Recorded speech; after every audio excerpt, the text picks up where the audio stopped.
कवि सम्मेलन की शुरुआत करना चाहता हूं। मैं चाहता हूं गीत से इस कवि सम्मेलन की शुरुआत हो और एक बहुत चितेरा गीतकार हमारे मंच पर भाई आकर्षित वर्मा उपस्थित हैं।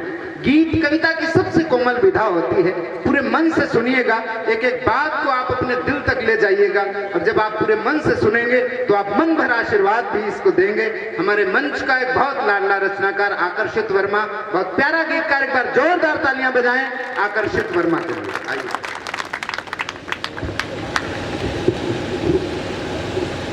बहुत बहुत धन्यवाद। पढ़ेंगे। आपने जिस तरह से मेरा परिचय दिया है, निश्चित ही हम छोटे रचनाकारों को जब इन बड़े रचनाकारों का आशीर्वाद मिलता है तब हम लोगों के कपकपाते हुए पांव और कंपित होती हुई जिह्वा भी विश्वास के साथ में कुछ पढ़ पाती है, कुछ लिख पाती है। मंच की अध्यक्षता कर रहे आदरणीय अध्यक्ष जी को प्रणाम करता हूँ, आप सबकी उपस्थिति को प्रणाम करता हूँ, माँ शारदे को सिर झुकाकर प्रणाम करता हूँ।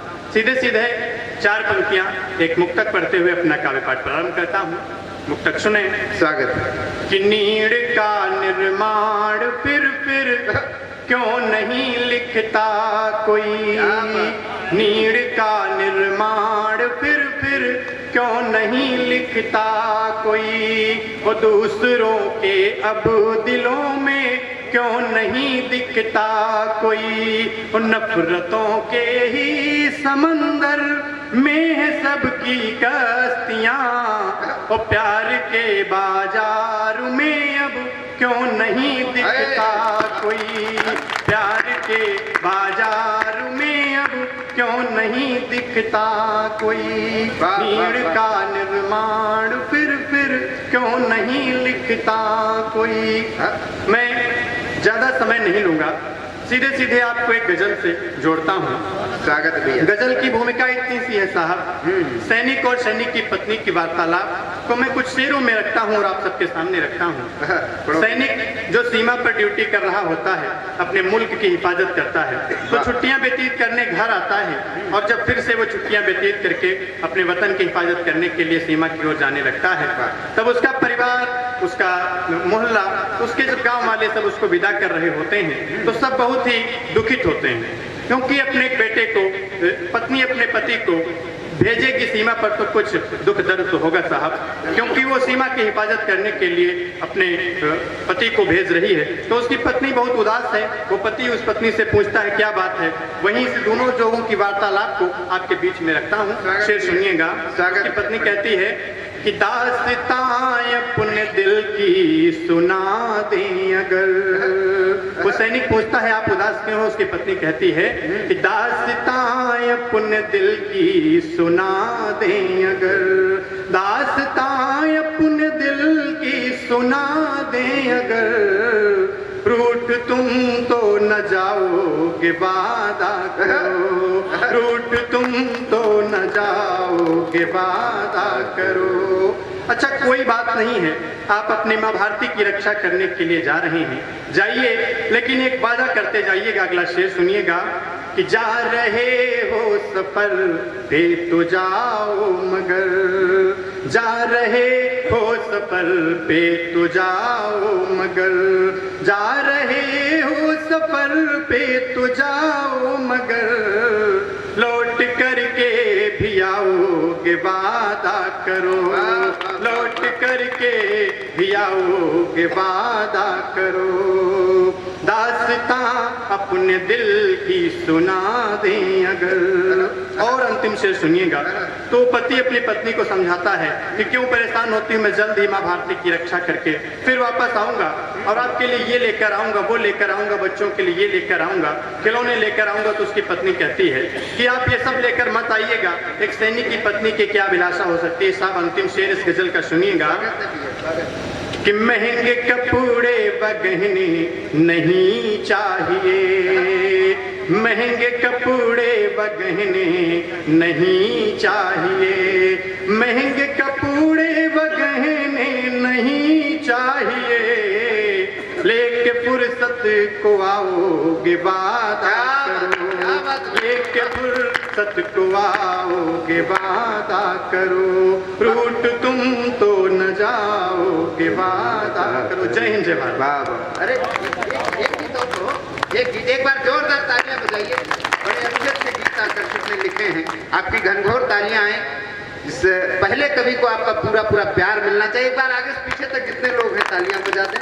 एक बात गीत की हुई है, आइए मैं गीत के कुछ बंद रखता हूं। बिल्कुल बिल्कुल। कविता आप सब लोगों ने सुनी होगी। कविता किसे कहते हैं, उस कविता शब्द को लेकर मैं कुछ अपने विचार आप तक पहुंचाने की कोशिश करता हूं, सुनिएगा। स्वागत है।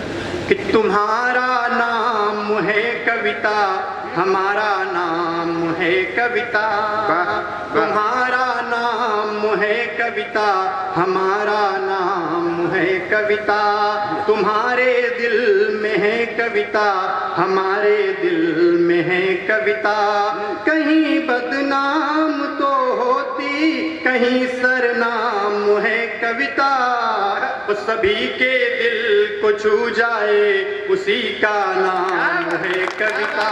सभी के दिल को छू जाए, उसी का नाम है कविता। और एक बंद सुनिएगा कि कहीं पर प्रात है कविता, कहीं पर रात है कविता। कहीं पर प्रात है कविता, कहीं पर रात है कविता। कहीं पर रौद्र है कविता, कहीं पर शांत है कविता। कहीं पतझड़ सी होती है, कहीं बरसात है कविता। और पपीहे को मिली जल की वही सौगात है कविता। पपीहे को मिली जल की वही सौगात है कविता।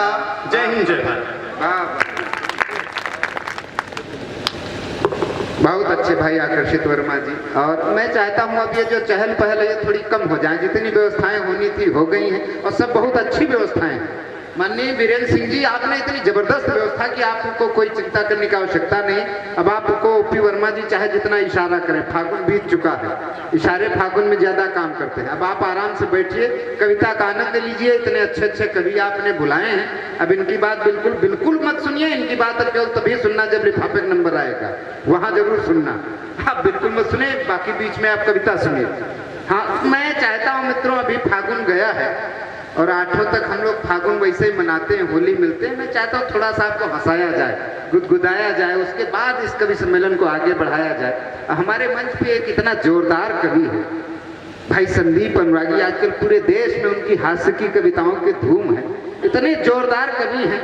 और मित्रों, हंसाता वही है जिसको अपने अंदर बड़े तनाव होते हैं। या आपको हंसा रहा तो ये मत समझिए ये व्यक्ति भी इतना खुश है। अंदर जिसके बड़े कष्ट होते हैं वही हंसी बाहर निकालता है। तुम इतना जो मुस्कुरा रहे हो, क्या गम है जिसको छुपा रहे हो, तो होता है। अच्छा, इनको तकलीफ क्या है? हमारे मित्र हैं इसलिए हमको पता है। भाई साहब, राहुल गांधी की तरह पिछले दिन उनकी शादी नहीं हो रही थी, बेचारे बड़े परेशान थे। एक जगह से इनकी शादी वाले आए, तारीफ करने लगे लड़की की। लड़की वालों ने बताया, कहा हमारी लड़की इतना पढ़ी लिखी है, ये काम जानती है, वो सब जानती है, कभी कुछ नहीं बोलती, बिल्कुल गाय है। तो इनके पिताजी ने कहा कि फिर तो जोड़ी बहुत अच्छी रहेगी, आपकी लड़की गाय है और हमारा लड़का बैल है। तो उसके बाद इनकी शादी हो गई। भाई साहब, तब से थोड़ा प्रसन्न रहने लगे हैं। हाँ, पिछले दिनों मैं इनके घर चला गया, तो जब घर गया तो इनका घर का दरवाजा अंदर से बंद था। मैंने सोचा कुंडी खटखटाऊं। मैं कुंडी खटखटाने वाला था, तब तक अंदर से इनकी आवाज आ रही थी। मैं थोड़ा रुक गया, तो ये अंदर जोर जोर से कह रहे थे कि सुनो, कल से मैं खाना नहीं बनाऊंगा। तो भाभी जी ने कहा चलो मत बनाना। इनका नहीं, और सुनो, कल से कपड़े भी नहीं धोऊंगा। तो उनका चलो कपड़े भी मत धोना। इनका नहीं, और सुनो, कल से झाड़ू भी नहीं लगाऊंगा। तो भाभी जी ने कहा देखो ना, तुम कल से खाना बनाना, न कपड़े धोना, न झाड़ू लगाना, कुछ मत करना, लेकिन बेड के नीचे से तो निकलो। इतना जोरदार व्यक्ति। मैं अंदर गया, मैंने इनसे पूछा कि भाई साहब इतना क्यों डरते हो? तो इन्होंने भाई साहब जो 4 पंक्तियां बताई वो मैं आपके बीच में रखता हूं। और इन्होंने जो बात बताई, अगर आप लोग भी फॉलो करें तो सुख शांति घर में निश्चित रूप से आ जाएगी। इन्होंने बताया कि वो चली जाएं तो फिर, वो चली जाएं तो फिर नाक कटाए रखना, और काम शौहर का है बीबी को पटाए रखना, और खाना उसने बनाया। का डरते उरते कुछ नहीं है कि खाना उसने बनाया है तो मांज दो बर्तन, आपका फर्ज है कि हाथ बटाए रखना। तो ऐसा कवि जो घर के सारे कामों में हाथ बटा के रखता है, मैं उससे निवेदन करता हूं कि आए और हमारे इस कवि सम्मेलन में अपना हाथ बटाएं। आप लोग जोरदार तालियां बजाएं भाई संदीप अनुरागी जी के लिए। बहुत बहुत धन्यवाद। माँ सरस्वती को प्रणाम और आप सबकी पावन उपस्थिति को प्रणाम करता हूँ। निश्चित रूप से बहुत ही दिव्य और भव्य मंच है। यह पावन दरबार है, सजा है मंच पवित्र और पूजनीय स्वामी जी बैठे जैसे विश्वामित्र। मैं निवेदन करता हूँ एक बार जोरदार तालियां बजाइए और इस कवि सम्मेलन को कवि सम्मेलन बनाइए। भाई बहुत अच्छा संचालन कर रहे हैं संजय भाई, हमारे बहुत अच्छे मित्र हैं। अब वो हमारे विषय में बहुत कुछ जानते हैं, हम उनके विषय में बहुत कुछ जानते हैं। एक घटना से आपको जोड़ता हूँ। एक बार हम और संजय भाई कानपुर के एक कवि सम्मेलन में जा रहे थे। संजय जी ने कहा कि अनुरागी रुकिए थोड़ा दाढ़ी बनवा लें, तो मैंने कहा ठीक है। साहब ये नाई की दुकान पर पहुंचे और नाई से इनकी क्या बातचीत हो रही है, 4 पंक्तियां पढ़ता हूँ, आनंद लीजिएगा। स्वागत है। कि एक दिन संजय गए सेविंग कराने हेतु, कि एक दिन संजय गए सेविंग कराने हेतु, नाई था प्रसन्न चित्त खूब हर्षाया है। और नमस्कार होने के तुरंत बाद कुर्सी पे संजय को बिठाया और लोशन लगाया है। तो उसी समय संजय जी ने नाई से सवाल किया, क्या तुमने कभी गधे की हजामत बनाया है? और मुस्करा के नाई ने जवाब दिया संजय जी को, नहीं सरकार आज पहला मौका आया। नाल एक बार दोनों हाथ ऊपर उठा करके जोरदार तालियां बजाए श्रद्धेय राज किशोर सिंह जी के लिए।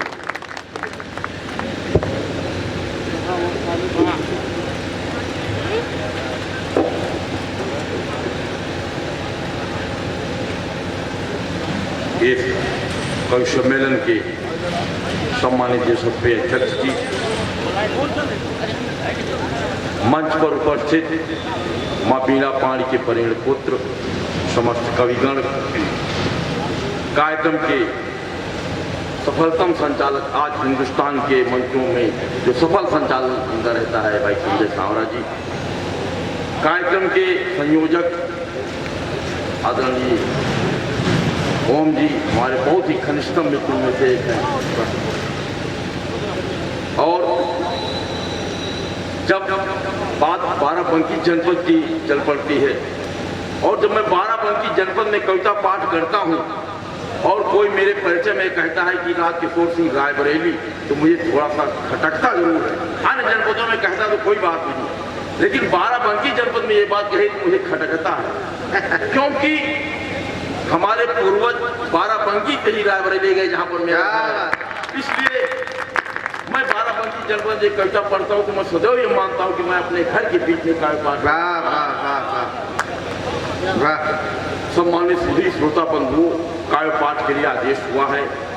कार्यक्रम का शुभारंभ माँ बीणा पाणी की वंदना से प्रारंभ हुआ। मैं ओज विधा का कवि, इसलिए मेरी इच्छा एक क्षण में भी माँ बीणा पाणी के चरणों में अर्पित करूं। आप सभी विद्वत श्रोताओं से आशीर्वचन की कामना करता हूं। देवी बीणा पाण, देवी बीणा पाण विनती करूं मैं बार बार, देवी बीणा पाण विनती करूं मैं बार बार, दिव्य दृष्टि फेर दो प्रसाद मात पाऊं मैं। राष्ट्र व समाज में विसंगति जो छाई हुई उसको मिटाने वाले छंद गीत गाऊं मैं। तो मात दिव्य भारती की आन बान शान है, तो मिटे अंधकार ज्योति क्रांति की जलाऊं मैं। और राष्ट्रद्रोहियों के अंग वेद करूं तार तार, उनके ललाट पर तिरंगा लहराऊं मैं।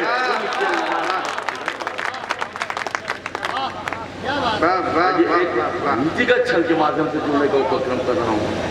पंक्ति नहीं करता हूं। जन्मा है उच्च वंश हुआ है कपूत यदि, जन्मा है उच्च वंश हुआ है कपूत यदि, पुरखों के सत्कर्मों की निशानी मर जाती है। ना जिया मरा कभी स्वदेश व समाज हित, समझो उस योद्धा की जवानी मर जाती है। क्या बात, क्या बात। तो रावण को राम जैसा नायक बताया जहां, ऐसी पट कथा में कहानी मर जाती है। और बकरी के मुख में ना कद्दू है कभी समाता, सत्य बात सुनने में नानी मर जाती है। सत्य बात सुनने में। क्या बात है। आइए छोटी छोटी घटनाओं से जोड़ने का उपक्रम कर रहा हूं। आदरणीय पूज्य महाराज जी यहाँ पर बैठे हुए हैं और ये सौभाग्य का विषय है कि हमारे प्रदेश का संचालन भी एक महाराज जी ही कर रहे हैं। और एक ऐसे महाराज जी जिन्होंने विगत 40 सालों का रिकॉर्ड तोड़ा है, दोबारा सत्ता में आए हैं। योगी जी दोबारा सत्ता में कैसे आ गए, इसका कारण मैंने खोजने का प्रयास किया। आखिर इससे पहले चुनाव होते थे, जिस पार्टी की सरकार अगले चुनाव में बदल जाती, यही तो होता था ना। लेकिन योगी जी दोबारा आए, क्यों आए? और मेरा कारण सही लगे तब आपको समर्थन दीजिए। दिया है बलात्कारियों को जो कठोर दंड, दिया है बलात्कारियों को जो कठोर दंड, चली ठोकू नीति जनमानस में छा गए। और बाबा के बुलडोजर ने ढाए कब्जे अवैध, सारे माफिया व अपराधी घबरा गए। सारे माफिया व अपराधी घबरा गए। तो तुष्टीकरण वाली नीति सारी धरी रह गई। हिंदू हृदय सम्राट सबके मन को भा गए। और राज है कानून का, विकास सबका है साथ, इसीलिए योगी जी दोबारा वापस आ गए। इसीलिए योगी जी दोबारा। और दोस्तों, अगर सबसे बड़ा कारण मैंने खोज लिया होता समर्थन जी ये कि गूंगा बोलता है जहां लांघे लंगड़ा पहाड़, गूंगा बोलता है जहां लांघे लंगड़ा पहाड़, कृपा श्री राम जी सभी को बतला गए। और तनमन में जहां समा गए हैं श्री राम, बिगड़ी बनाने वाले बिगड़ी बना गए, बिगड़ी बनाने वाले बिगड़ी बना गए। तो राम भक्त राम के विरोधियों पर भारी पड़े, गोली चलवाने वाले सभी शर्मा गए। और जय जय बजरंग बली, कृपा श्री राम जी की, इसीलिए योगी जी दोबारा वापस आ गए। इसीलिए योगी जी दोबारा। मित्रों, इस देश में सत्ता हासिल करने के लिए आज से ही नहीं, प्राचीन काल से बहुत बड़े बेमेल समझौते होते हैं। सबसे पहले गुप्त शासन काल में एक शासक हुआ करते थे रामगुप्त। उनकी पत्नी, उन्होंने सत्ता में बने रहने के लिए अपनी पत्नी ध्रुवस्वामिनी को शकों के सैन्य कक्ष में भेजना स्वीकार किया। बात गलत हो तो ये इतिहास है। यही नहीं, आमेर के राजा बिहारी मल ने अपनी बेटी जोधाबाई का विवाह मुगल शासक अकबर के साथ करना स्वीकार किया, सत्ता में बने रहे। और यही नहीं, अभी देखिए देश का एक सबसे बड़ा राजनीतिक दल भारतीय राष्ट्रीय कांग्रेस, उसने सत्ता में बने रहने के लिए उस नेता के साथ समझौता किया जिस पर कि राजीव गांधी की हत्या करने का आरोप था करुणानिधि के साथ। और आज बिहार में कभी बाजी इधर पलट रही, कभी बाजी उधर पलट रही, कभी इधर उधर अलग पलट का खेल चल रहा है सत्ता में बने रहने के लिए। और मेरे ख्याल से जनता को चाहिए कि इन नेताओं को, जो कि आपसे वोट किसी आधार पर मांगते हैं और बाद में समर्थन दूसरे को देते हैं, जनता को इनको नकार देना चाहिए। मेरे स्थान पर हमारे मतलब मेरा जनपद पहले रायबरेली था, लेकिन वर्तमान समय तिलोई तहसील अमेठी जनपद है। तो वहाँ के एक विधायक ने मेरे स्थान का बहुत विरोध किया था। आप भी सुनिए, अगर आप करोगे कि विधायक का विरोध सही या मेरा क्षण सही, तब समर्थन कीजिएगा। स्वागत है। डोली का कहार यदि इनको बनाया गया, डोली का कहार यदि इनको बनाया गया, रक्षक नहीं भक्षक है दुल्हन बेच डालेंगे। और गुलशन की रखवाली सौंपी गई इनको यदि, असली लुटेरे हैं चमन बेच डालेंगे। असली लुटेरे हैं चमन बेच डालेंगे। उस सीमा की सुरक्षा वाला भार यदि सौंपा गया, देश के शहीदों का कफन बेच डालेंगे। सत्ता के पुजारी हैं समर्थन के बदले में अपनी मां बेटी व बहन बेच डालेंगे। अपनी मां बेटी। और एक बात कहना चाहता हूं, कहने को छोटे मुंह बड़ी बात होगी, लेकिन इस देश ने नेहरू से लेकर के मोदी तक की यात्राएं की, आदरणीय महात्मा जी। लेकिन हमारे देश के मानचित्र में कमी आई है। मानचित्र बढ़ा नहीं है, अगर बढ़ा हो तो क्यों कीजिए, कविता पढ़ना बंद कर दूंगा। एक क्षण पढ़ता हूँ सागर कि दीन दुखियारों निर्बलों को सीख न्याय मिले, दीन दुखियारों निर्बलों को सीख न्याय मिले, ऐसी हो व्यवस्था विधि वेदता मान लेंगे हम। और बनिए पटेल जैसा भारत न खंडित हो, दृढ़ निश्चयी हो प्रणेता माने, दृढ़ निश्चयी हो प्रणेता माने। कश्मीर लेना भूल जाइए बिलावल मियाँ, कश्मीर लेना भूल जाइए बिलावल मियाँ, तेरा इस्लामाबाद दिल्ली बन जाए। और दिवा स्वप्न देखने की चाह जगने लगी है, देख लेना पप्पू शेख चिल्ली बन जाए।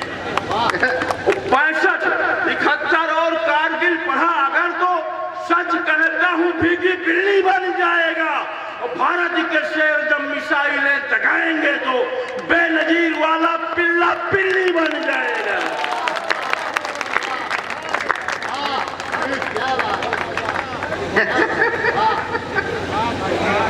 क्या बात है, क्या बात है, वाह वाह वाह वाह वाह वाह वाह।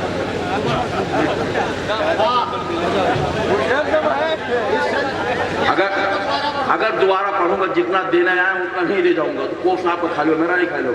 इसी बिरादरी का दूसरा छंद आपको ना चैलेंज का छंद देता हूं कि ताली कैसे नहीं बजती। मित्रों, विगत वर्षों में मुंबई के सुप्रसिद्ध फिल्म स्टार सलमान खान ने गणेश जी की पूजा अर्चना एवं वंदना की। ये हमारे देश की परंपरा, कोई हिंदू भाई जाकर के मस्जिद में अपनी इबादत व्यक्त करके दरगाह पर जाकर इबादत व्यक्त कर सकते हैं।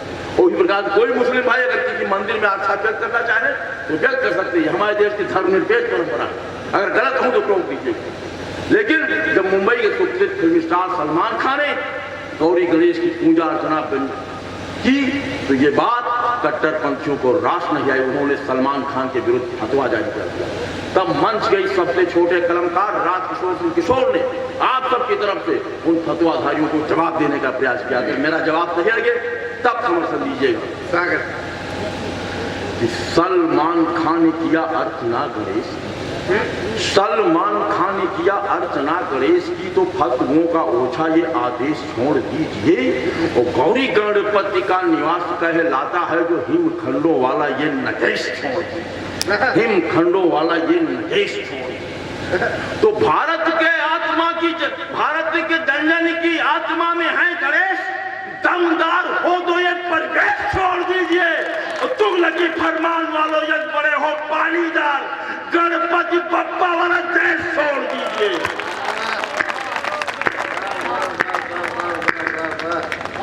एक और क्षण सुने सागर, अगर मन से सारी बात कही जाए और उस गद्दार चीन के खिलाफ कोई क्षण न पढ़ा जाए तो वीर रत्न का गाना सार्थक नहीं होगा। वाह वाह वाह वाह वाह।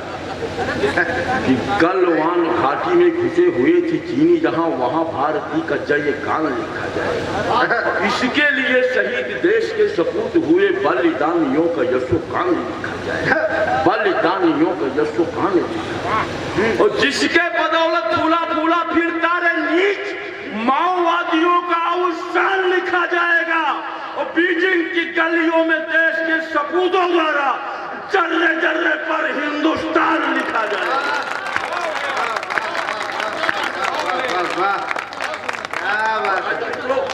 छंदों की श्रृंखला का अंतिम छंद, एक ऐसा छंद पढ़ने जा रहा हूँ आदरणीय पूज महाराज जी, मैं इससे अच्छा कुछ नहीं लिख सकता।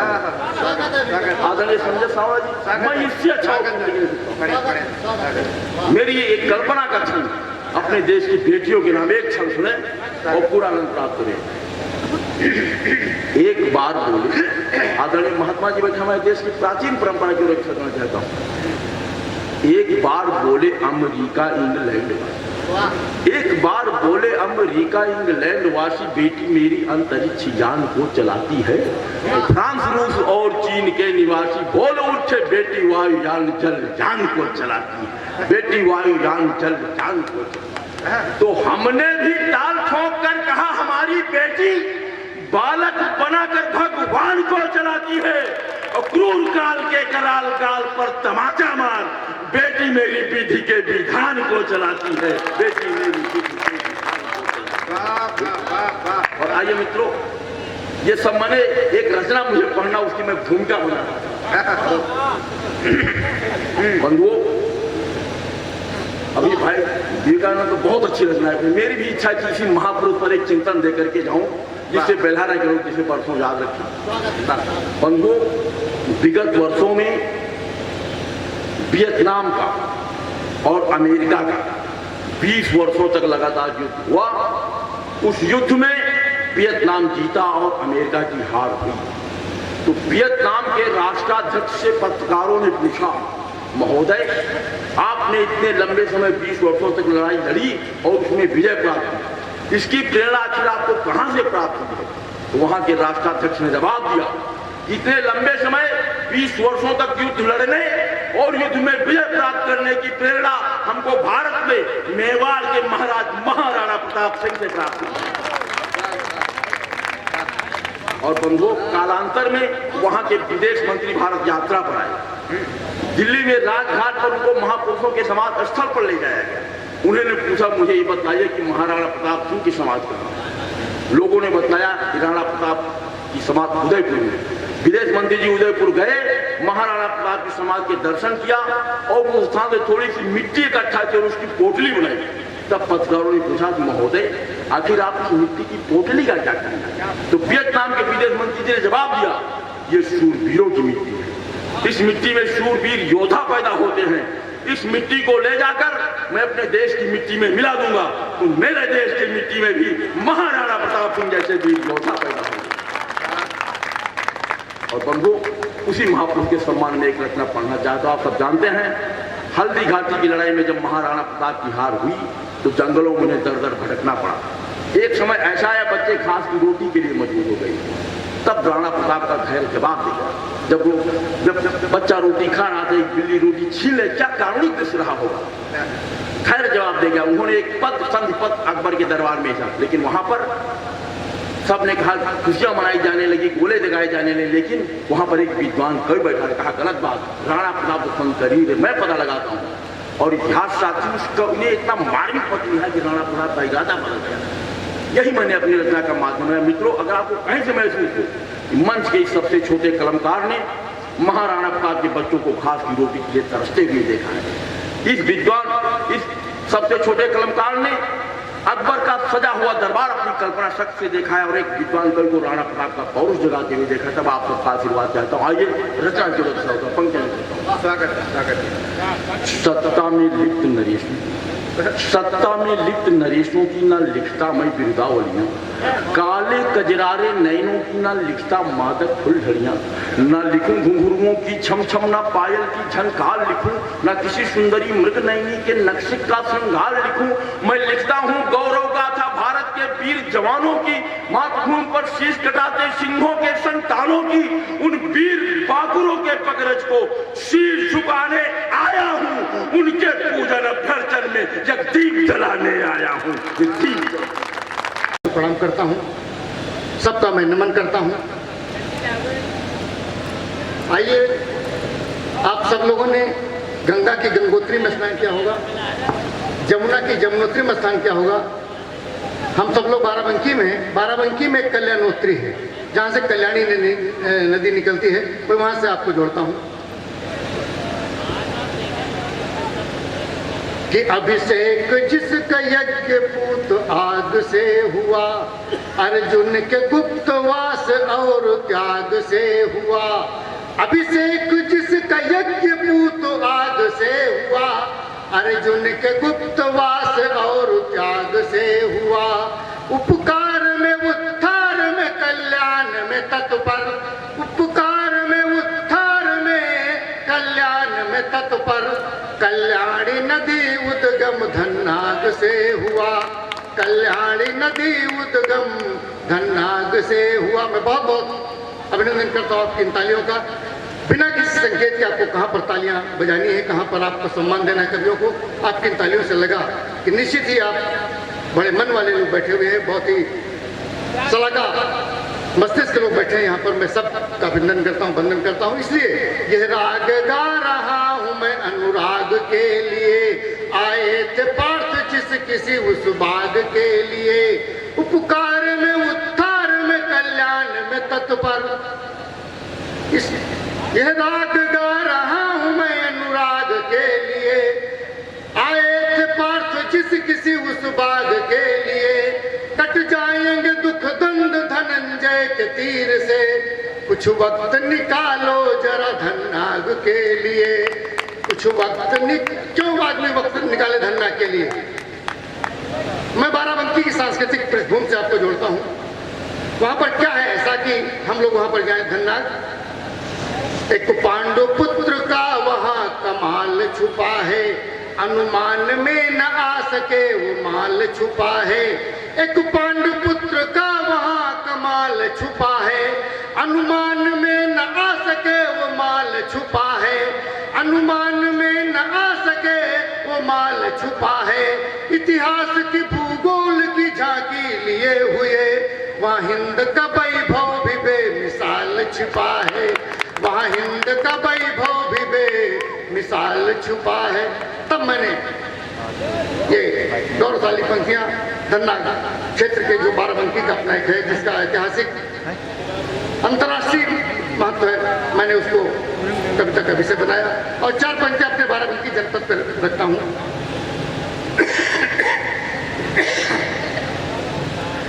कि बाराबंकी जनपद आज जहां विद्यमान, बाराबंकी जनपद आज जहां विद्यमान, वहीं कभी रम्यता लिए बड़ा हो बन था। बाराबंकी जनपद आज जहां विद्यमान, वहीं कभी रम्यता लिए बड़ा हो बन था।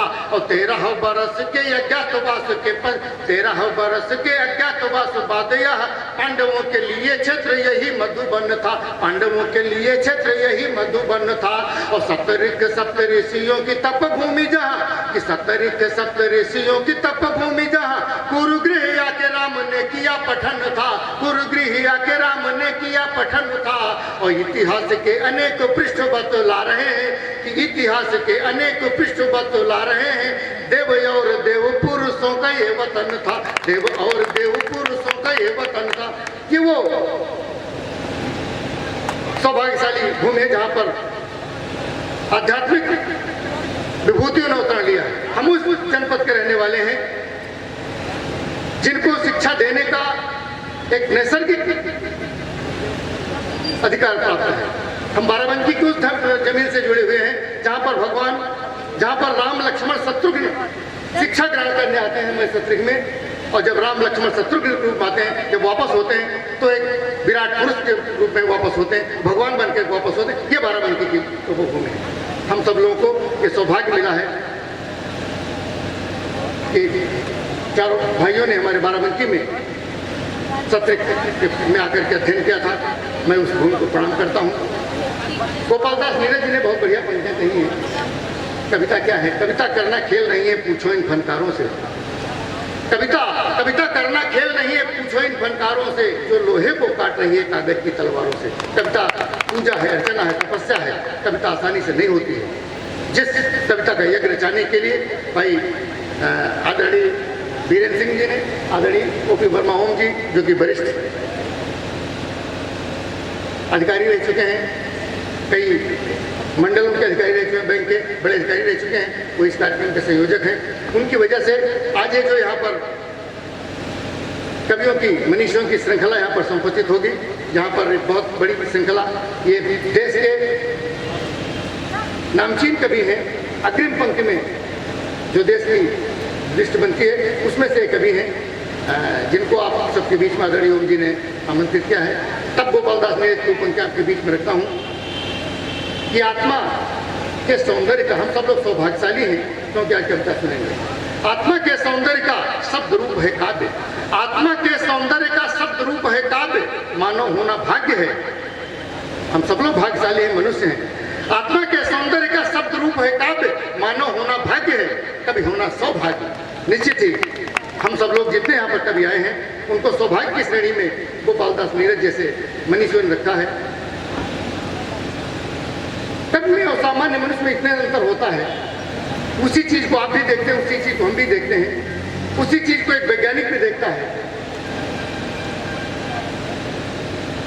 केतली से उबलते हुए पानी को सब लोगों ने देखा, लेकिन जब एक वैज्ञानिक देखता है तो वहां से गुरुत्वाकर्षण का सिद्धांत पैदा होता है। वहां से जेम्स वाट वहां पर भाग के इंजन का आविष्कार करता है। कवियों में और मनुष्यों में अंतर है। किसी चीज को आप देखते हैं, समान दृष्टि देखते हैं, उसी चीज को जब कवि देखता है तो वो अपनी दिव्य दृष्टि से देखता है इसी से, लेकिन उस पर जब चिंतन करता है, उस पर कोई मनन करता है, ध्यान केंद्रित करता है, तब वो तीसरी आंख उस पर केंद्रित होती है और तब वहां से जो विचार निकलता है वो कविता होती है, तब वो मंत्र कविता होती है। इसलिए कवियों को सौभाग्य की श्रेणी में रखा गोपालदास महाराज जी ने, मैं उनको नमन करता हूँ। निश्चित ही आज यहाँ पर भक्ति की बात होगी, देशभक्ति की बात होगी, आत्मरंजन की बात होगी, मनोरंजन की बात होगी, सब प्रकार की बात होगी, विसंगतियों की बात होगी। जैसे कहते हैं जब देश आजाद हुआ तो सबसे बड़ी विसंगति हुई कि जिसके काफी हर्ष नारियां होती कि फिर भी शर्मसार करने वाली घटनाएं आती है। रोज सुबह की अखबारें कितनी घटना कह जाती है, रोज खो रही नाज, रोज खो रही लाज नारियां, रोज अपहरण होता है, अब मानवता भी शर्मसार होकर मानव पर रोता है। वाह वाह वाह वाह वाह वाह। क्या नारी अत्याचारों का ताप झेलती आएगी और दुराचार उत्पीड़न का भी ताप झेलती आएगी कि नहीं दरिंदों संभल जाओ वरना यह भी काली होगी। अब उसी समय इन दुष्टों से पूरी दुनिया खाली होगी। कभी बनी यह माता कभी बनी यह माता तो ममता धारक बन जाती है, अगर सताई जाती है तो संहारक बन जाती है। इनका रोग सरोप है दोनों, आज ही तय करना होगा, अब वरना यह निश्चित जानो दुष्टों को अब मरना होगा। अब वरना यह निश्चित जानो दुष्टों को अब मरना होगा।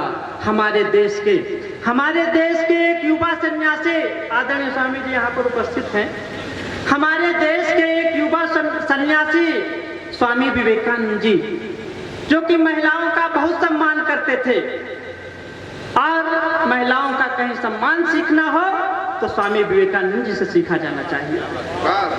एक बार की घटना है, स्वामी विवेकानंद जी के सामने एक महिला आई और वो महिला कहने लगी कि स्वामी जी मैं आपसे विवाह करना चाहती हूँ। स्वामी जी ने कहा कि आखिर आप विवाह करना क्यों चाहती हैं? तो उस महिला ने उत्तर दिया कि स्वामी जी हम आपसे एक पुत्र प्राप्त करना चाहती हूँ जो आपके ही जैसा पुत्र हो। स्वामी जी ने जो उत्तर दिया उस उत्तर को सुनिए। स्वामी जी ने कहा कि पुत्र प्राप्त करने की जरूरत क्या है, हमें ही अपना पुत्र मान लीजिए। तो इस तरह का जो उत्तर है हमारे देश के युवा सन्यासी का है। और एक घटना से जोड़ता हूँ और सोचता हूँ क्यों नहीं स्वामी विवेकानंद पर ही एक रचना हो जाए। स्वागत है भैया, वाह वाह वाह, बड़े। तो आप जानते हैं कि सन 1893 में स्वामी जी अमेरिका के शिकागो शहर में गए थे, विश्व धर्म सम्मेलन में भाग लेने के लिए गए थे और वहां पर एक यादगार भाषण दिए थे। उसी भाषण को मैं अपनी कविता में चित्रित करता हूं और आपके अदालत में कविता रखता हूं। स्वागत भैया। और ये कविता भी जल्दी लिखी गई, हो सके मैं थोड़ा बहुत भूल जाऊं तो इसके लिए हमें क्षमा करिएगा, लेकिन मैं पूरा चित्र खींचता हूं और ये बेलहरा का प्रबुद्ध श्रोता यहाँ पर उपस्थित हैं। मैं पहली बार आपके अदालत में कविता रख रहा हूं और अगर यहाँ से पूरा आशीर्वाद आप लोगों को मिलता है तो हम पूरे देश में इस कविता को पढ़ूंगा। स्वागत है भैया। आदरणीय स्वामी जी आप आदेशित करें, आज मैं पढ़ता हूँ, सुनिए। पढ़े भैया। कि दिन 11/9 सन 1893 का था और इतिहासों ने आगे बढ़कर लिखा स्वर्ण गाथा कि सुबह सुबह ही आज शहर का रौनक गया मचल था, लोगों में फुर्तीलापन था, लोगों में हलचल था, हर घर में लोगों की मजमा, हर घर चहल पहल था और जन जन में उत्साह भरा था, अंतस विकल था कि उसी तरफ जा रहे सभी थे, सहज चपल कुछ बरबस, जहां लिखा था सभागार पर हाल आप कोलंबस। हाल आप कोलंबस वो सभागार था जहां पर विश्व धर्म सम्मेलन हुआ, जहां लिखा था हाल आप कोलंबस। इन हलचल में पंडित ज्ञानी मन को रमा रहे थे, पूरा शहर विशाल हाल में जाकर समा रहे थे, कई रंग रूपों के वक्ता कुछ गोरे कुछ काले, सभागार पूरित करने सब चले धर्म मत वाले कि स्वामी जी भी हुए उपस्थित जैसे सूर्य सरीखे। सभागार का अनुभव परख रहे थे मीठे तीखे। सभा शुरू थी, भिन्न भिन्न थी धर्म ध्वजा की बातें। धर्म धुरंधर किए चतुर्दिक ढोंग मिथक पर घाते कि अंतिम क्षण में स्वामी जी का भी आसन जब डोला, तब स्वामी जी सभा बीच अपने मुंह को यूं खोला। स्वामी जी का तेज प्रबल था जोरदार उद्बोधन, अमेरिकी भाई बहनों था प्रथम शब्द संबोधन। अमेरिकी भाई बहनों का प्रथम शब्द संबोधन। इसी शब्द पर जनसमूह ने बार दिया तन मंधन। कई मिनट तक करतल ध्वनि से किया बृहद अभिनंदन। कई लोग तो झांक झांक कर ताली बजा रहे थे, कतिपय लोग खड़े होकर सिर को नवा रहे थे। अगला बात श्रीमुख से तब धन्यवाद का स्वर था। क्षितिज मंच से मानो निकल रहा भगवत दिन कि धन्यवाद कर सर्वधर्म संभाव वहां दर्शाए।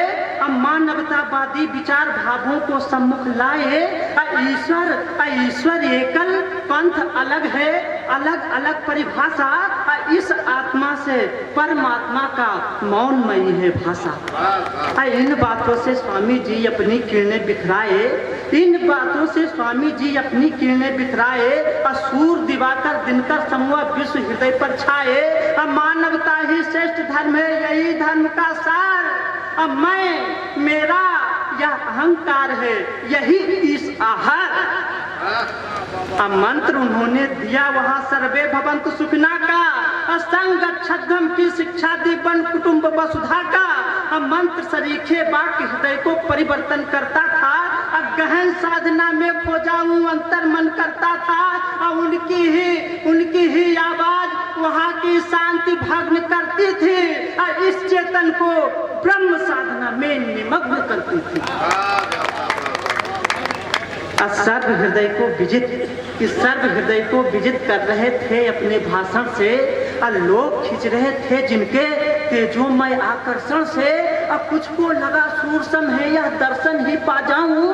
कुछ ने सोचा इन चरणों के अभिदास बन जाऊं। जिनके मुखमंडल पर आभा सूरज चंद्र अरुण का।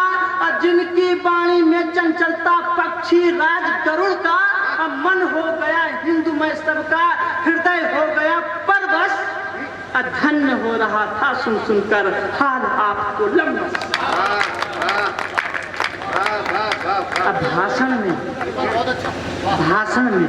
भाषण में अमृत वर्षा थी कि भाषण में अमृत वर्षा थी। शुद्ध परिष्कृत चिंतन सुनकर तन अंतर मन से कर लिया आत्म आलिंगन। कि बढ़ा मानतब विश्व पटल पर हिंदू धर्म ध्वजा का। हर्षित सुरभित हुआ तभी सुंदर सुगंध भगवान का। सुंदर सुगंध, बहुत बहुत आशीर्वाद मिला। मैं चाहता हूँ जोरदार एक बार ताली हो जाए तो मैं फिर से एक रचना पढ़ता हूँ। आप देखिए, मैं फिर से एक रचना और पढ़ देता हूँ, उसके बाद अपना स्थान लूंगा। हमारे मित्रों, हमारा गौरवशाली इतिहास रहा है और अपने पूरे इतिहास में देखिए हम किसी भी देश के ऊपर आज तक हमला नहीं किए हैं। लेकिन अगर किसी देश में हम गए तो वहाँ शांति लेकर गए, धर्म लेकर गए, नीति लेकर गए, विचार लेकर गए और अहिंसा लेकर गए। लेकिन उधर से कोई हमारे देश में आया है तो आप लोग सब जानते हैं। वहीं से मैं अपनी पंक्तियां उठाता हूँ कि मिट जाएंगे हम, लेकिन यह सांस नहीं मिटने देंगे। हम अपना गौरवशाली इतिहास नहीं मिटने देंगे। कि किसी देश को हमने पहले आंखें नहीं दिखाई है, किसी देश की सीमाओं को हमने नहीं चुराई है। लेकिन मेरी मर्यादा को जिसने ठोकर मारा है उसको भी सीधी नजरों से हमने नहीं निहारा है। कि नहीं चाहते हैं हम झगड़ा अपने किसी पड़ोसी से, हम समझौता कर नहीं सकते मैकमोहन ये लोसी से। अच्छा है जितनी पड़े चुकानी कीमत वहाँ चुकाएंगे, हम अपनी सीमा की रक्षा करके उन्हें दिखाएंगे। तेरी सीमाओं पर रहते, कि तेरी सीमाओं पर रहते। बहुत बहुत धन्यवाद आदरणीय भैया जी का, कि तेरी सीमाओं पर रहता ड्रैगन का यदि घेरा है, मेरी सीमा पर भारतीय चीतों का महाबसेरा है। कि जब तक रावण दहन न हो वनवास नहीं मिटने देंगे, हम मिट जाएंगे हम लेकिन इतिहास नहीं मिटने देंगे। कि मेरी तरफ से हर प्रयास से शांति और समझौता का आगे बढ़ सम्मान किया हरदम पड़ोस के न्योता का। अब पर मुझको कोई आंख दिखाए ये मुझको मंजूर नहीं, हनुमान का वंशज हूँ मैं भी कोई लंगूर नहीं। कि फिर भी हमने शांति वार्ता को ही ऊंचा माना है, हम अपना परिवार यहाँ संसार समूचा माना है। और तुम भी बुद्ध उपासक हो तो हम भी बुद्ध उपासक हैं। महाशांति की परिभाषा का हम दोनों उद्भाषक हैं। इसीलिए हम दोनों का दिल शुद्ध यही हो सकता है। अब किसी समस्या का निदान भी युद्ध नहीं हो सकता। अब मिट रही आज उम्मीदें हैं, विश्वास नहीं मिटने देंगे। हम अपना गौरवशाली इतिहास नहीं मिटने देंगे, हम अपना गौरवशाली इतिहास नहीं मिटने देंगे। कि नैतिकता, आखिरी बंद सुनिए, कि नैतिकता कोई हमसे सीखे कितने हम अनुशासित हैं। किसी देश पर किया न हमला इससे हम परिभाषित हैं। हम दुनिया वालों को आगे बढ़कर गले लगाए हैं, हमसे दुनिया छीना है हम नहीं छीन कर खाए हैं। अब फिर भी हम गौरव से जीते अपने देश की माटी पर, रखते हैं अनुराग हमेशा हम अपनी परिपाटी पर। मेरे धर्म सभ्यता को बहुतों ने यहाँ मिटाया है, अब फिर भी हम अद्भुत चिंतन से अपना दीप जलाया है। नहीं मिटी भारत की गरिमा, ऊंचा गौरव गाथा है, अभी तलक भारत माता के सबसे ऊंचा माथा है। अपने धर्म सभ्यता की हम सांस नहीं मिटने देंगे, हम मिट जाएंगे हम लेकिन इतिहास नहीं मिटने देंगे। बहुत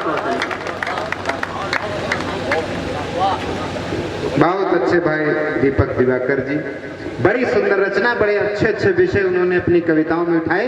एक बार आप सब लोग जोरदार तालियां बजाएं दीपक दिवाकर जी के लिए। बहुत प्यारी प्यारी दो कविताएं उन्होंने पढ़ी। भैया सुनील सोनी जी का आशीर्वाद उनको मिला, बड़ा स्नेह उनको मिला। मैं बहुत बहुत धन्यवाद देता हूं और मैं चाहता हूं एक बार फिर से आप सबको गीतों की तरफ ले चलूं। और हमारे बीच में अभी जिनका सम्मान रह गया था, फिर बाद में बताया गया तब सम्मान हुआ, भाई मनीष बैसवार जी, मैं उनको बुलाना चाहता हूं। भाई साहब, जब कभी कभी कुछ इस तरीके के काम होते हैं तो हो जाता है, कहीं ऐसी गड़बड़ी हो जाती है, वो मुझे घटना याद आती है। अब तो लोग ये स्टैंडिंग व्यवस्था होती है, बुफे सिस्टम में खड़े खड़े खाते हैं, जिसको जो मन करे ले, जो मन करे ना ले। वरना पहले जब लोग पंगत में बैठ के खाते थे, श्रद्धेय स्वामी जी बैठे हैं, हमारी पुरानी परंपरा ये, हम लोग बढ़िया पंगत में बैठ के लाइन से सब लोग खाते थे, खाना परोसा जाता था।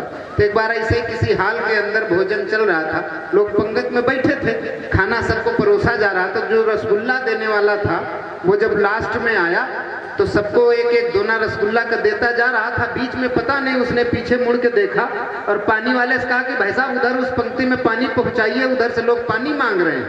और इतना कहते कहते वो थोड़ा सा आगे बढ़ गया, बीच में एक आदमी छूट गया। अब उसने सोचा कि यार रसगुल्ला तो मिले ही नहीं, अगर दावत में रसगुल्ला ना मिले तो फिर समझ लो दावत अधूरी। अब उसने सोचा मांगा ही कैसे, अच्छा नहीं लगता कि रसगुल्ला मांग रहे हैं। तो इधर उधर देखा, उसने कहा भगवान करें भरभराए कि ये छत गिर जाए तो सब इसी के नीचे दब जाए। तो बगल वाला आदमी बैठा था, बोला अजीब आदमी हो, सब दब जाएंगे तो तुम बच जाओगे? बोले काहे नहीं बचेंगे, अभी बच नहीं गए रसगुल्ले में। तब उस आदमी ने कहा कि इनको रसगुल्ला दे, ये नहीं पाए। तो तो अभी जिनका सम्मान होने से बच गया था, बाद में उनका सम्मान हुआ। मैं चाहता हूँ कविता पाठ उनका थोड़ा पहले हो जाए। भाई मनीष बैसवार जी हमारे बीच में हैं, बड़े अच्छे गीतकार। हमें 4 पंक्तियां डॉक्टर अशोक अज्ञानी जी की मुझे याद आती हैं। मैं 4 पंक्तियां इनकी अगवानी में पढ़ता हूँ, मनीष जी को बुलाता हूँ। डॉक्टर अशोक अज्ञानी जी ने लिखा कि दर्द की अनुभूति का भूगोल कोई क्या लिखेगा, और बांसुरी की वेदना के बोल कोई क्या लिखेगा, और रासलीला कृष्ण की लिखनी बहुत आसान, लेकिन गोपियों के आंसुओं का मोल कोई क्या लिखेगा। वो तो ऐसा रचनाकार जो अपनी कविताओं में संवेदना लेके आता, दर्द लेके आता, आपके मन की बात लेकर आता है। भाई मनीष बैसवार जी के लिए जोरदार तालियां बजाएं। बहुत बहुत धन्यवाद संचालक महोदय। स्वागत। सबसे पहले मेरे गुरुजी डॉक्टर अमरीश सुंदर उपस्थित है मंच पर, उनके चरणों पे मेरा प्रणाम। स्वागत। और चूंकि माहौल दीपक जी ने इतना है सुंदर, मैं अगर ले लूं अपने हाथ में तो मुझे ज्यादा कंफर्टेबल रहूंगा। चूंकि ओज पे बात हो रही थी तो अनायास ही मेरे प्रिय कवि डॉक्टर कुमार विश्वास मेरे दिल के बहुत करीब हैं। उनकी बस 2 पंक्तियां मैं समर्पित करता हूं देश को, उसके बाद मैं अपने श्रृंगार रस पे आता हूं कि दौलत नाता करना मौला, शोहरत नाता करना मौला, चाहे कुछ नाता करना मौला, बस इतना ता करना मौला। शम्मे वतन की लो पर जब, शम्मे वतन की लो पर जब कुर्बान पतंगा हो, होठों पे गंगा हो, हाथों में तिरंगा हो, होठों पे गंगा हो, हाथों पे तिरंगा हो। बहुत सुंदर पढ़ा हमारे भाई दीपक जी ने। अब मैं अपने रस पे आता हूँ, अपने श्रृंगार रस पे आता हूँ। कुछ लिखा है आप लोगों के लिए, पसंद आए तो आशीर्वाद दीजिएगा। ओपन माइक्स बहुत मैंने किए हैं, प्रथम कवि सम्मेलन मेरा प्रथम है। ओपन माइक्स मैंने किए हैं लेकिन कवि सम्मेलन मेरा प्रथम है। उस अपना आशीर्वाद दीजिएगा अगर पसंद आए तो। स्वागत भैया।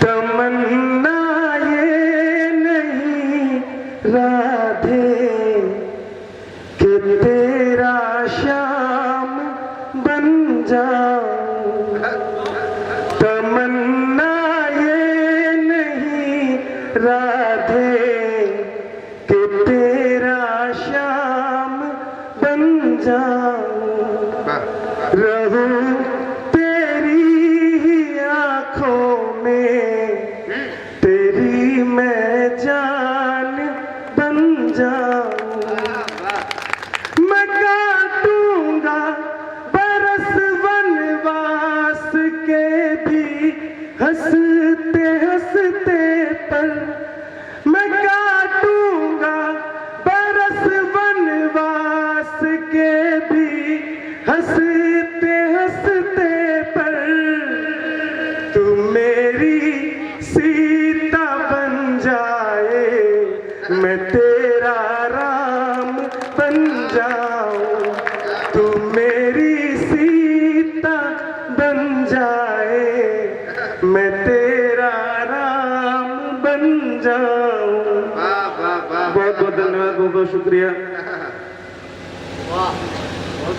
बहुत बहुत धन्यवाद। आप लोगों की तालियों के लिए बहुत बहुत धन्यवाद। अगर आप पसंद करेंगे और सुनाऊंगा। झलक भर के लिए रुसवा मुझे हर बार करता है, झलक भर के लिए रुसवा मुझे हर बार करता है। अपने युवा साथियों के लिए है, दिल को छुए तो तालियों से नवाजिएगा कि झलक भर के लिए रुसवा मुझे हर बार करता है, जख्म देता है वो ही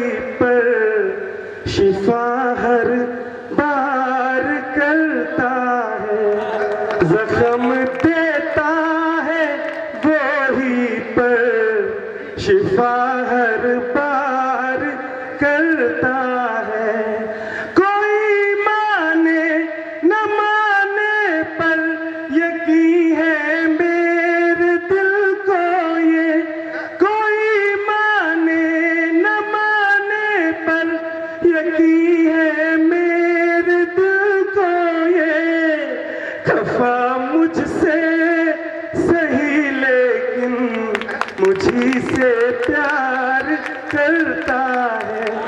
खफा मुझसे सही लेकिन मुझी से प्यार करता है। वाह वाह वाह। ये दिल लुट कर भी जाने जा, दुआ ही तुमको देता है। ये दिल लुट कर भी जाने जा, दुआ तुमको ही देता है। दिया जैसे मुझे धोखा कहीं कोई ऐसे देता है। दिया जैसे मुझे धोखा कहीं कोई ऐसे देता है। वक्त के साथ भर जाता है जख्म कोई भी हो, लेकिन वक्त के साथ भर जाता है जख्म कोई भी हो, लेकिन नहीं भरता है वही जख्म कोई अपना जो देता है। नहीं भरता है वही जख्म कोई अपना जो देता है। संभाला था तुझे मैंने, संवारा है तुम्हें मैंने। संभाला था तुम्हें मैंने, संवारा है तुम्हें मैंने। बिखरा मैं भी था तो क्या, पिरोया है तुम्हें मैंने। बिखरा मैं भी था तो क्या, पिरोया है तुम्हें मैंने। तुम्हें हो ना हो ये एहसास किस्मत ये तो मेरी है। तुम्हें हो ना हो ये एहसास किस्मत ये तो मेरी है। सिवा तुमको न चाहा था न चाहा है कभी मैंने। सिवा तुमको न चाहा था न चाहा है कभी मैंने। अगर इजाजत हो तो कुछ और 4 पंक्तियां और पढ़ दीजिए। 4 पंक्तियां मैं तरन्नुम में आपको सुनाता हूँ। कि मिट सकता था दर्द मेरा, मिट सकता था दर्द मेरा, मिट सकता था दर्द मेरा, पर नाम नहीं ले सकता तेरा, नाम नहीं ले सकता तेरा। चाहा तुझे है कुछ इस कदर, चाहा तुझे है कुछ इस कदर, चाहा तुझे है कुछ इस कदर। तू अपने दर मैं दर बदर, तू अपने दर मैं दर बदर। रोती आंखें घुट घुटता दम, रोती आंखें घुटता दम, रोती आंखें घुटता दम, फिर भी ये प्यार ना होगा कम, फिर भी ये प्यार ना होगा कम। साथ जिए और संग मरे, साथ जिए और संग मरे, साथ जिए और संग मरे, दो ही थे ये ख्वाब मेरे, दो ही थे ये ख्वाब मेरे। आखिरी बंद में अपना जवाब पेश करना चाहता हूँ, अगर जवाब पसंद आए तो तालियां दीजिएगा। कि घर होते हम जैसे तेरे, घर होते हम जैसे तेरे, घर होते हम जैसे तेरे, रोते तुम भी जैसे मेरे, रोते तुम भी जैसे मेरे। बहुत बहुत शुक्रिया, बहुत बहुत शुक्रिया इतने प्यार से सुनने के लिए, मुझे इतना प्यार देने के लिए। बेलहरा सभी निवासियों को, सभी लोगों को बहुत बहुत धन्यवाद, बहुत बहुत साधुवाद। माई माई वो ताहिर फराज साहब की है।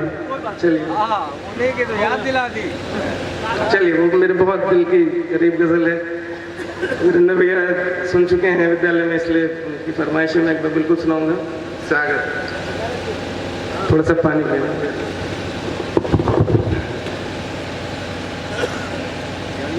कहती है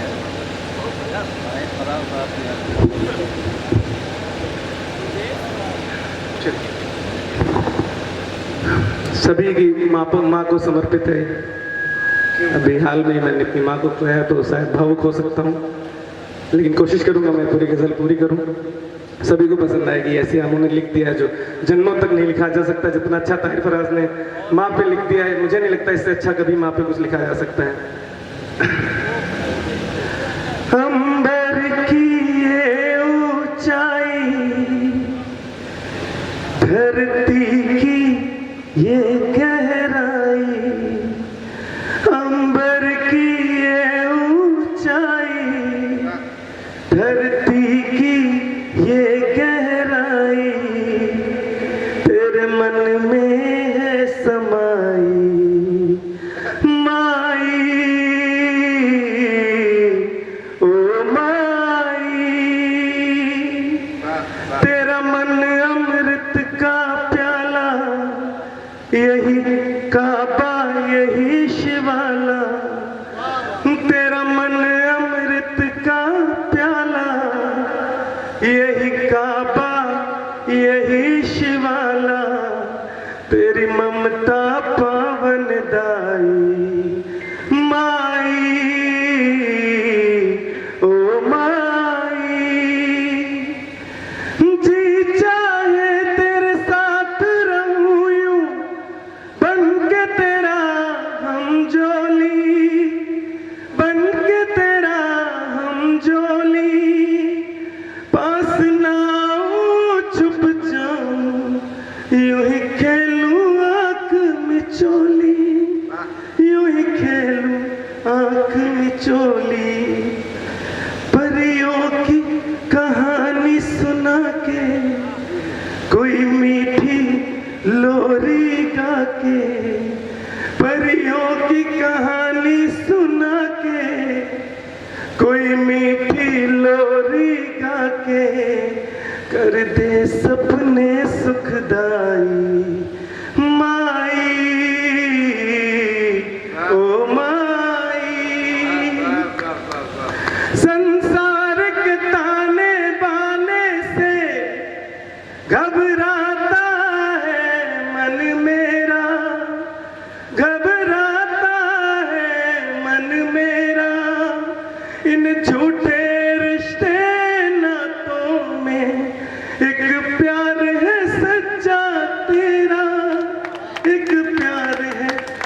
बच्चा तेरा सब दुख सुख में ढल जाए, सब दुख सुख में ढल जाए, तेरी बाहें जो मिल जाए मुझे खुदाई माई ओ माई।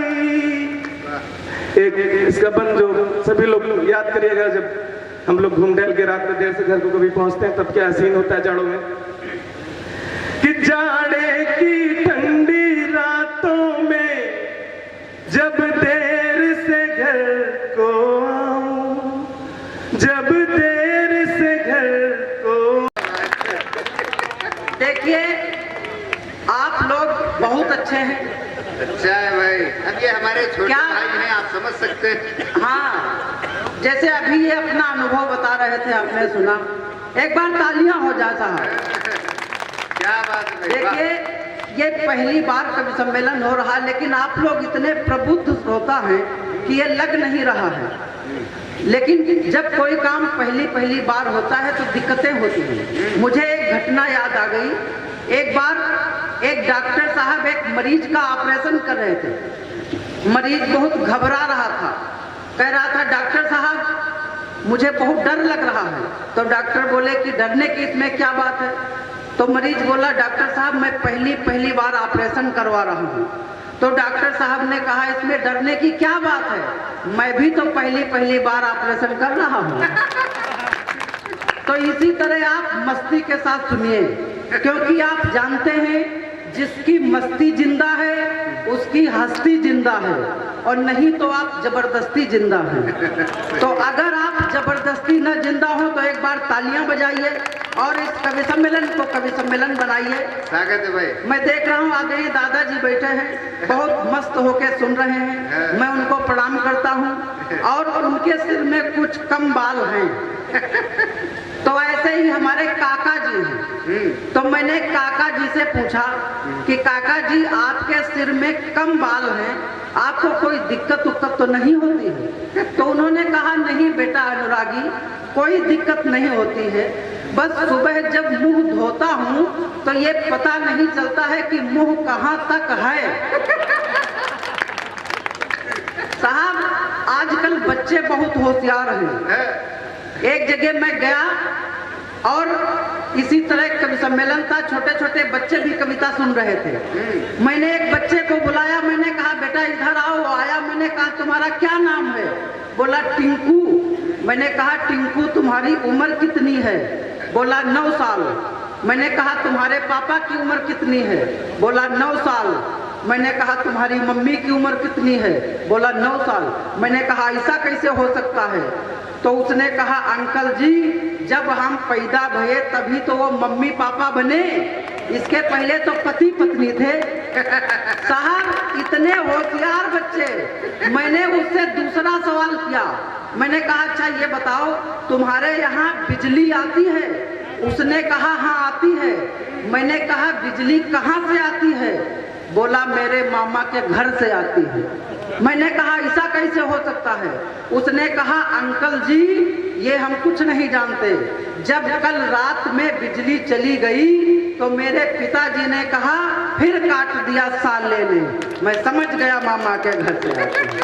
साहब इतने होशियार बच्चे हैं। मेरा बच्चा तो बहुत छोटा है और आया मुझसे कहने लगा पापा पापा मेरे क्लास की मैडम बड़ी कंटास हैं। मैंने कहा बेटा संस्कार सीखो, अध्यापिकाएं माँ समान होती हैं। उसने मुझे तुरंत जवाब दिया, कहा पापा आप हमेशा अपने ही जुगाड़ में रहते हैं। साहब इतने होशियार बच्चे, हम आप उतना नहीं सोच सकते हैं जितना बच्चे सोच लेते हैं। एक बार और जोरदार तालियां बजाइए। 4 पंक्तियां पढ़ता हूँ, इसी तरह मस्ती के साथ सुनिए। स्वागत है। होली का समय है। एक बार एक आदमी शराब के नशे में झूमते हुए जा रहा था। तब 4 पंक्तियां पढ़ता हूँ, आनंद लीजिएगा। स्वागत। होली हुड़दंग में शराबी जा रहा था पिए, कि होली हुड़दंग में शराबी जा रहा था पिए, रंग बदरंग में अजीब होड़ देता है। और आगे बढ़कर टकराया एक भैंस से, वो माफ करना बहन जी हाथ जोड़ देता है। और फिर आगे एक मोटी महिला से टकराया, गिरा और बोतल वहीं पे तोड़ देता है। और आगे बढ़कर बोला जाने किसकी है भैंस, बांध के न रखता खुली ही छोड़ देता। साहब ऐसी ऐसी स्थितियां होती हैं। आइए 4 पंक्तियां पढ़ता हूं। एक दिन मैं बाराबंकी कचहरी गया और देखा कि एक भिखारी बैठा हुआ बाबूजी से भीख मांग रहा है। तब 4 पंक्तियां पढ़ता हूं, सुनिएगा। एक भिख मंगा बाबूजी से मांगने लगा कि अल्लाह के नाम 10 रुपए दे दीजिए।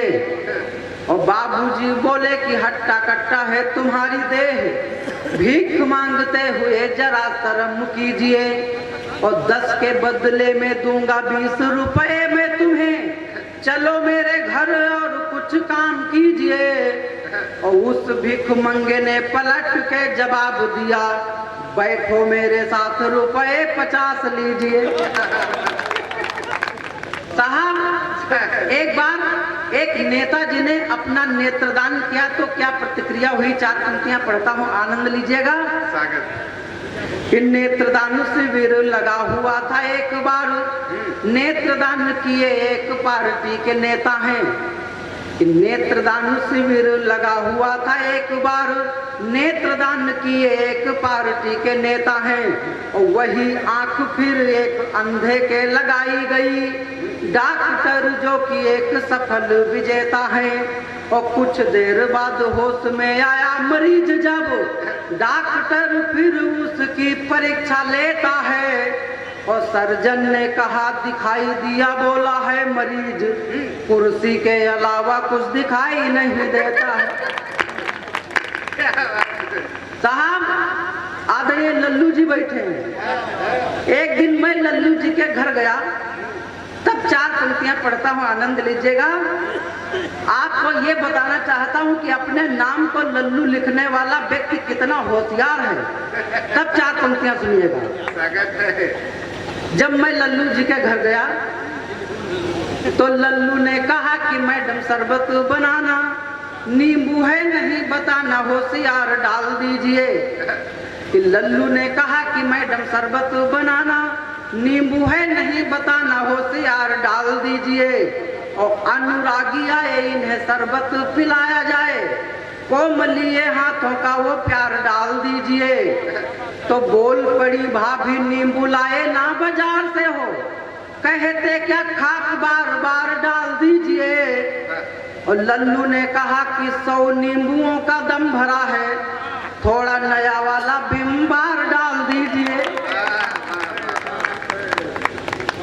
अब देखिए जब ये बात लल्लू के समझ में आ गई तो आप लोग तो होशियार हैं, एक बार तालियां हो जाता। आइए जब कोई नेता वास्तव में 5 साल बाद सिर्फ वोट मांगने के लिए गांव आता है, इसके बाद जनता का दुख दर्द नहीं समझता, तब मैंने एक बिंब बनाया, एक चित्र खींचा कि एक नेताजी वोट मांगने गए तो क्या प्रतिक्रिया हुई, आनंद लीजिएगा। एक नेता वोट मांगने के लिए गांव आए, एक नेता वोट मांगने के लिए गांव आए, रघु का मकान कौन पता लगवाया है। और रघु एक डंडा लिए कुत्ते की पिटाई करे, यह दृश्य देख के दिमाग चकराया है। तो बोले रघु भाई इसे इतना क्यों मारते हो, यह हाल में तो कुछ समझ न पाया है। और रघु ने जवाब दिया ऊपर उठा के सिर, यह कुत्ता आज 5 साल बाद आया है। आइए एक छोटी सी रचना और पढ़ता हूँ, सागर इसी तरह मस्ती के साथ सुनिए। साहब एक आदमी एक बार भांग खाया और इसके बाद उसकी क्या दशा और दिशा हुई, कुछ पंक्तियां पढ़ता हूँ, सुनिएगा। स्वागत। कि दौआ की भांग खूब जोरदार, दौआ की भांग खूब जोरदार, दौआ की भांग खूब जोरदार, दौआ की भांग खूब जोरदार। तो एक दिन हम वैसी निकल पड़े तो पूरा मजमा जमा रहा है। एक दिन हम वैसी निकल पड़े तो पूरा मजमा जमा रहा है। और खूब बड़ा भांग का ग्वाला एक और शरबत घुआरा धरा रहा है। तो महाराज महेवा के बाबा, कहाँ कहाँ के लोग बैठे थे कि महाराज महेवा के बाबा, बाबू बाबा पुरवा के, 2 जने बसकोलिया के, 2-3 जने रमपुरवा के। तो वही महाभंगेड़ी महादेव बैठे दौआ के द्वारे हैं। वही महाभंगेड़ी महादेव बैठे दौआ के द्वारे हैं। और रामपाल के साथ आए नवमी लाल प्यारे हैं। तो कोई कहा विनोद नहीं आए, कोई कहा विनोद नहीं आए, कोई कहा ना आवे की आशा है। नैया माँ धरा चब्याना है, झिल्ली माँ धरे बतासा है। तो इतना से नहीं चौपाल लगी दौआ के ठाकुर द्वारा माँ। और वो ग्वाला लिहिन उठाए जौन अभी तक धरा कटवारा माँ। तो खाए वाले उमा याक स्याक, खाए वाले उमा याक स्याक, पूछो न लिहिन कत्ती कत्ती। और कुछ नव सिखिया भी जमे रहा हुई बाटिन बस रत्ती रत्ती। तो कुछ जने घोर शरबत मैहन 2-2 गिलास धकिया गए। और कुछ जने दवा की टिकिया पानी के साथ नंगाए गए। तो फिर खाए खुई का भांग, फिर खाए खुई का भांग पहुंच गए छोटे अपने घर का है। और जब मालूम भा कि भांग खाइन तो ऐठे बर्रे लड़का हैं। तो लड़का के ख्यातन पातन का कामे का नंबर हुआ है गवा। और घर में थोड़ा गुड़ खाए लिहिन तो नशा और दुनिया है गवा। तो फिर झवई माँ चारा लेके, फिर डेलिया माँ चारा लेके हुई गैयावान सिद्धार्थ हिन। नांदा के रे धोखे मैहन कुइया माँ चारा डाल। तो फिर लिहिन बाल्टी दूध दुहाए, भांग का नशा देखिए साहब। तो फिर लिहिन बाल्टी दूध दुहाए, दुल्हन के ऊपर ऐंठ गए। गैया के रे धोखे मैहन हुई बैल खाले बैठ गए। तो जस दुहे का लगा लगाइन है, जस दुहे का लगा लगाइन है, तस लात तड़ाका खाए गए। आगे के 2 दांत गए और वह जगह औंघाए गए। पहले लेकिन काफी विलंब हुआ। जब कोई बड़ा काम होता है तो ये चीजें होती रहती हैं, देर सवेर होती ही रहती है। और सारस्वत अनुष्ठान है, साहित्यिक यज्ञ है, तो देरी होना स्वाभाविक है। लेकिन मैं अब चाहता हूँ कि इस कवि सम्मेलन की शुरुआत की जाए और शीघ्रता के साथ हम आप सब कविता से जुड़े। मैं संचालन की भूमिका में ज्यादा समय नहीं लूंगा, क्योंकि मैं जानता हूँ आप बेराहरा के सब लोग सुधी श्रोता हैं, सब लोग कविता अच्छे से समझते हैं, जानते हैं। ये देवा महादेवा के श्रोता हैं, सब जानते हैं कविता कैसे सुनी जाती है, कैसे सराही जाती है। श्रद्धेय ओपी वर्मा ओम जी का बड़ा आशीर्वाद हम छोटे रचनाकारों पे रहता है। उन्होंने बताया कि संजय सांवरा हमसे छोटे हैं और मंच का संचालन वही करता है जो घर का अच्छा नहीं कर पाता है संचालन। और आप सब लोग जानते हैं भी फागुन का महीना गया है, 8वां तक हम लोग फागुन ही मानते हैं। अब उन्होंने बताया है, मैं कोशिश करूंगा कि इधर समय मिले तो बाराबंकी जाऊं और आपके घर में सीख के आऊं कि घर का संचालन कैसे किया जाता है।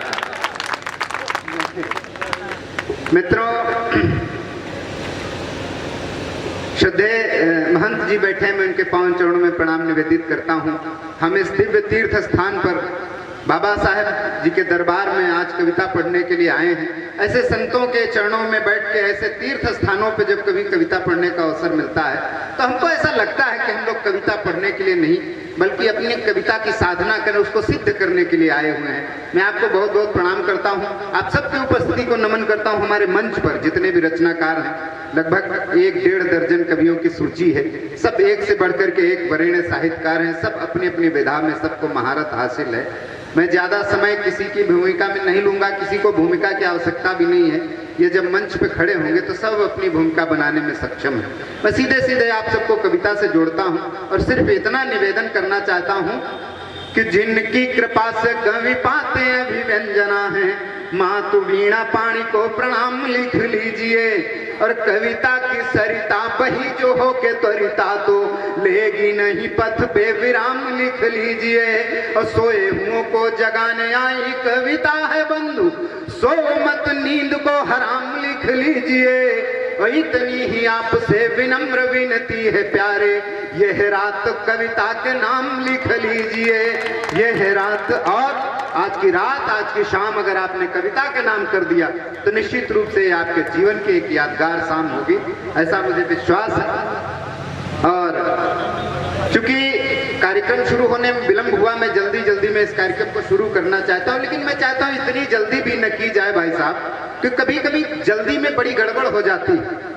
वो एक बार एक घटना हो गई, मैं बताते हुए आपको आगे बढ़ना चाहता हूं। एक व्यक्ति थे, उनकी श्रीमती जी कहीं बेहोशी की स्थिति में चली गई, पता नहीं किन कारणों से। उनको लगा कि ये निकल ली, उन्होंने तमाम नातेदार रिश्तेदार बुला लिए, लोग उनको लेके चल दिए। लोग कहते हुए जा रहे थे राम नाम सत्य है, राम नाम सत्य है। जल्दी में जा रहे थे। आजकल जैसे आलू का सीजन चल रहा है गांव में, इसी तरीके से कोई भीड़ का काम रहा होगा, लोग जल्दी में थे, जल्दी लेके जा रहे थे। रास्ते में एक बिजली का खंभा था, अर्थी उससे टकरा गई। अर्थी टकराई तो उनकी बेहोशी टूट गई, वो उठ के बैठ गई। तो सब लोग वापस ले आए। 4-6 महीने बाद वो सचमुच में निकल ली। फिर से लोग उनको लेके चले, तो आगे के लोग कहते हुए जा रहे थे राम नाम सत्य है। अब पीछे से उस महिला का पति कहे भाई साहब खंभा बचा के, भाई साहब खंभा बचा के।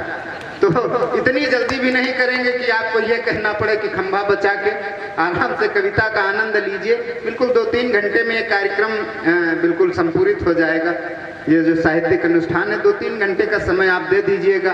श्रद्धेय ओपी वर्मा ओम जी ने एक बात कही कि जहाँ कोई बात आपको अच्छी लगे, कभी की कोई बात आपके मन को लग जाए, तो आपकी तालियां आनी चाहिए। मित्रों, मैं बताना चाहता हूँ कि आपकी तालियां हमारे लिए क्यों आवश्यक है। तालियां किसी कविता का मानक नहीं होती कि कविता अच्छी थी, जिसपे ज्यादा बज गई तो कविता अच्छी थी, कम तालियां बजी तो कम अच्छी थी, ऐसा कुछ नहीं। लेकिन तालियां इसलिए आवश्यक है क्योंकि इन सबकी आदत पड़ चुकी है।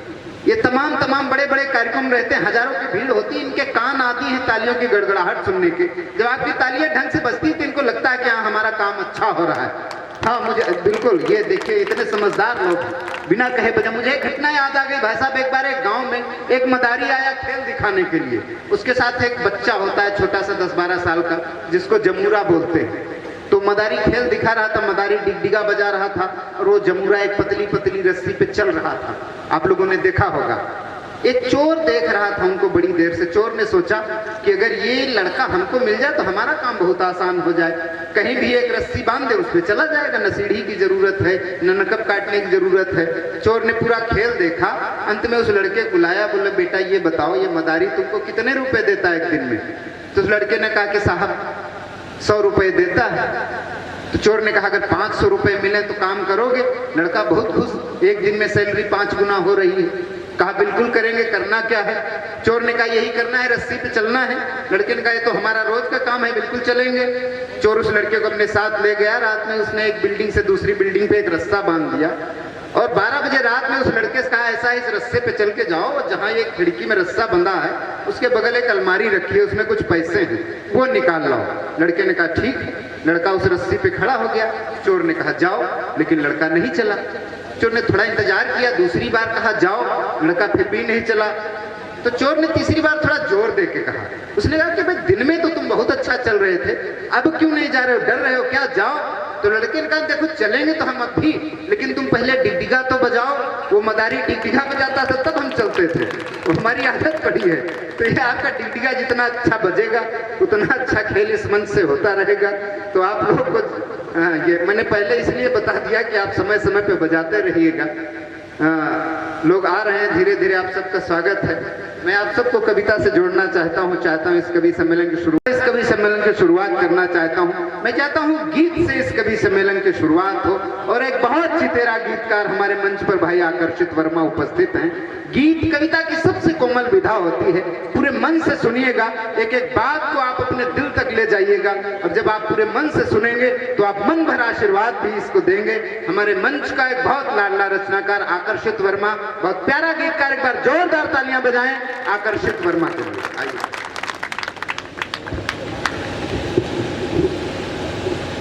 बहुत बहुत धन्यवाद। पढ़ेंगे।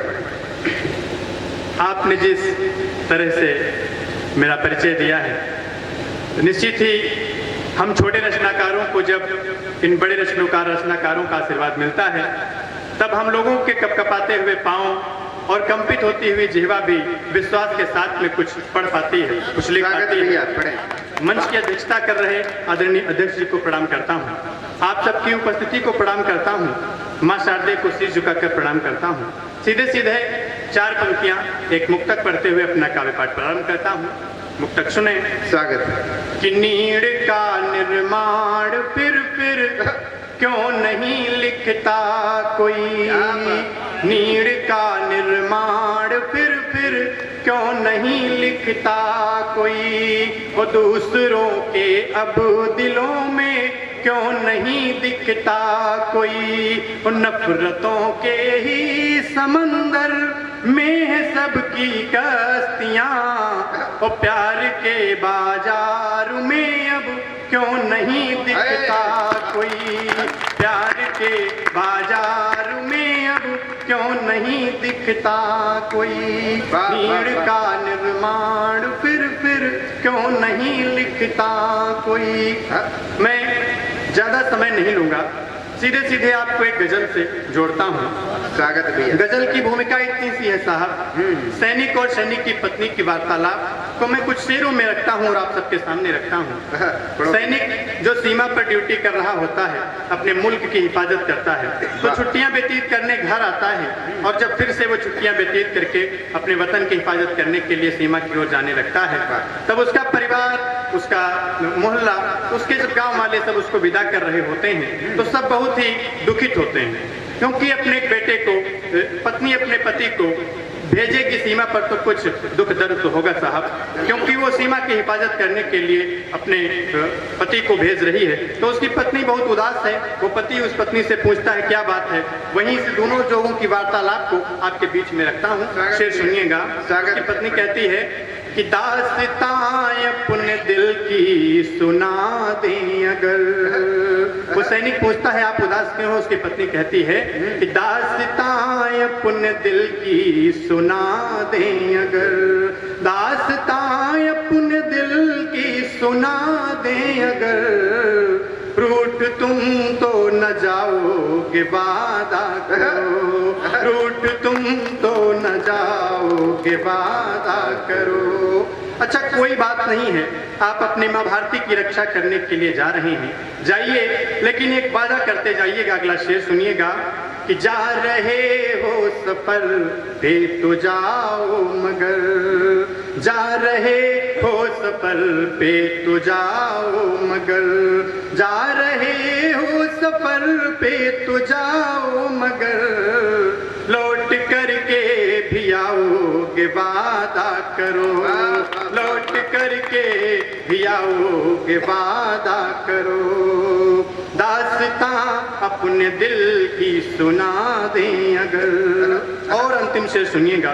तो पति अपनी पत्नी को समझाता है कि क्यों परेशान होती हूँ, मैं जल्द ही माँ भारती की रक्षा करके फिर वापस आऊंगा और आपके लिए ये लेकर आऊंगा, वो लेकर आऊंगा, बच्चों के लिए ये लेकर आऊंगा, खिलौने लेकर आऊंगा। तो उसकी पत्नी कहती है कि आप ये सब लेकर मत आइएगा, एक सैनिक की पत्नी की क्या अभिलाषा हो सकती है। साहब अंतिम शेर इस गजल का सुनिएगा कि महंगे कपड़े व गहने नहीं चाहिए, महंगे कपड़े व गहने नहीं चाहिए, महंगे कपड़े व गहने नहीं चाहिए, लेके फुर्सत को आओगे वादा करो, लेके फुर्सत को आओगे वादा करो, रूठ तुम तो न जाओगे वादा करो। जय हिंद जय भारत। अरे एक गीत और तो, एक बार जोरदार तालियां बजाइए। बड़े अच्छे अच्छे गीत आकर्षित ने लिखे हैं, आपकी घनघोर तालियां आए। इस पहले कवि को आपका पूरा पूरा प्यार मिलना चाहिए। एक बार आगे से पीछे तक जितने लोग हैं तालियां बजा दें। एक बात गीत की हुई है, आइए मैं गीत के कुछ बंद रखता हूं। बिल्कुल बिल्कुल। कविता आप सब लोगों ने सुनी होगी। कविता किसे कहते हैं, उस कविता शब्द को लेकर मैं कुछ अपने विचार आप तक पहुंचाने की कोशिश करता हूं, सुनिएगा। स्वागत है। कि तुम्हारा नाम है कविता, हमारा नाम है कविता, वाह, वाह। तुम्हारा नाम है कविता, हमारा नाम है कविता, तुम्हारे दिल में है कविता, हमारे दिल में है कविता, कहीं बदनाम तो होती, कहीं सरनाम है कविता, वो सभी के दिल को छू जाए उसी का नाम है कविता, सभी के दिल को छू जाए उसी का नाम है कविता। और एक बंद सुनिएगा कि कहीं पर प्रात है कविता, कहीं पर रात है कविता, कहीं पर प्रात है कविता, कहीं पर रात है कविता, कहीं पर रौद्र है कविता, कहीं पर शांत है कविता, कहीं पतझड़ सी होती है, कहीं बरसात है कविता, ओ पपीहे को मिली जल की वही सौगात है कविता, पपीहे को मिली जल की वही सौगात है कविता।